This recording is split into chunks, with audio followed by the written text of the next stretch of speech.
Hey everyone, and welcome to my review of the Jada Toys Ryu, and let's begin. This figure is white, so I put him against a black background, which also means that he is now becoming slightly overexposed. Hopefully I can fix that. Anyway, this guy looks great. He has a really cool gi, he has a lot of cool gloves, and I know a lot of people are a little upset that he doesn't have brown gloves, and that he has red because in game he has brown. So this is Ryu from Street Fighter 2. Personally, I've never played a Street Fighter game, but I love these figures. They're really cool, they're really articulated, which is why I'm getting these Jada Toys waves.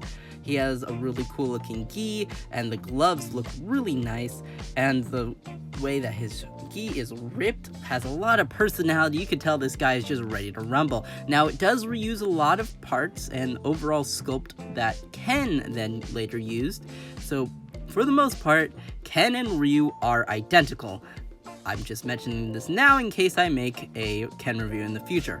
I do like his black belt with the little kanji on it, or maybe it's katakana, but I don't really know. His belt and little head tassels are made of a flexible plastic that has a bit of paint chipping possibility, as you can see, but let's get on to the articulation.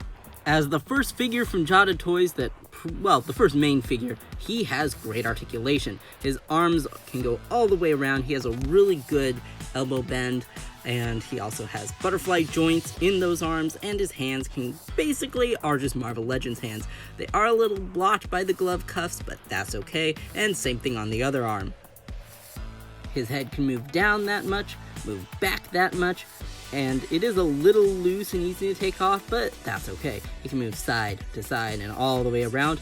And yeah, while he has a couple quality issues with the head, as you can see with that little bit of red paint missing, I might as well just Sharpie that in.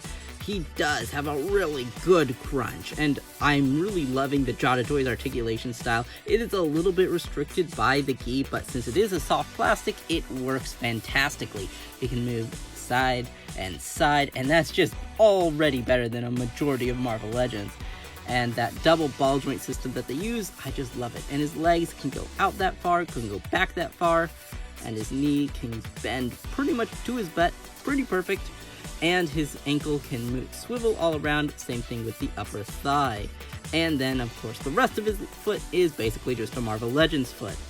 Nothing wrong with that, of course, but, you know, Marvel Legends foot. Overall, Jada Toys' figures feel like Marvel Legends if they actually were allowed to evolve over the past few years. His butterfly joint is pretty unrestricted and can go really nicely far. I wish it had a little more movement, but you can get that extra bit if you remove the gi. Yes, the gi is removable.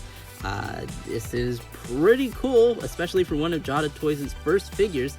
So you can basically just remove the belt. It's a little tricky, but then you can slide the gi off, and that allows you to see the rest of his torso, which does have a bit of a paint wash on him, which is overall really cool. I didn't expect to see it, and I didn't know this was a feature till after I picked up the figure, but taking off the gi reveals that he has a lot of muscle. It's also the same as on Ken. And yeah, you can see a lot more of the paint here, and it looks really good. Definitely better than the overdone wash on his legs. He can crunch forward that far, crunch back that far, and it just basically increases his articulation by a lot. You can even kind of see the triple ball joint system they have in the torso. One ball for each leg, and then a ball for the torso, and then the kind of pelvis section just slides up on top of that.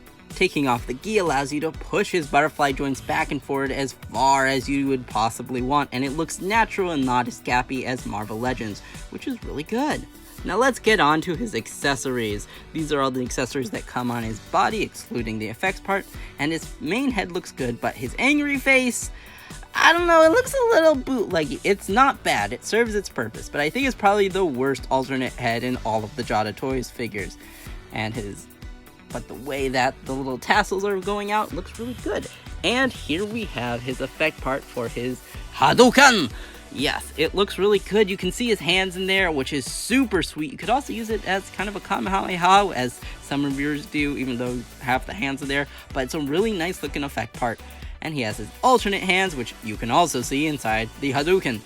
And let's go and look at the stand. So this is the standard Jada Toys stand. It's for the effects, not the figures, and you can basically just rotate it around, and then it's on 2 extra hinges. I wish you could tighten it up, but you can't really get a screw in there to tighten it, which is unfortunate. Overall, this figure is highly articulate, especially for $25. Marvel Legends and McFarlane should take note. You can get him in any position you want, which is very important for a martial artist. Martial artists need to be flexible and hit extreme poses where they stretch their limbs out to their limit. Well, not always. You don't actually want to stretch your knees out to your limit, otherwise you might actually break a hamstring, but that's a side note. Basically, great figure. You can get him in pretty much every pose you want him to, and he just clears Marvel Legends as far as posability. Sorry, Marvel Legends, I love you, but with Jada Toys next to you, I just gotta rag on you a bit. And you can get him in any sort of Marvel vs. Capcom thing you want him to, and here he is next to other Jada Toys figures, and he looks great. The entire line looks awesome, but I'm gonna say that he's probably the worst of the line, which is saying a lot because he is a fantastic figure. And here he is next to Ken, basically his clone, and of course good old Iceman from the Mega Man line. I am in love with this figure, and I am in love with this line, though while I do think he's the worst of them, that is, again, not saying much because you can get him in any pose you want. He feels great in hand, and the flexible, not soft goods, but basically soft goods, are a fantastic addition. And that wraps it up for this video. If you enjoyed, please leave a like and a subscription and maybe even a comment. Anyway, thank you all for watching, and bye-bye. Oh!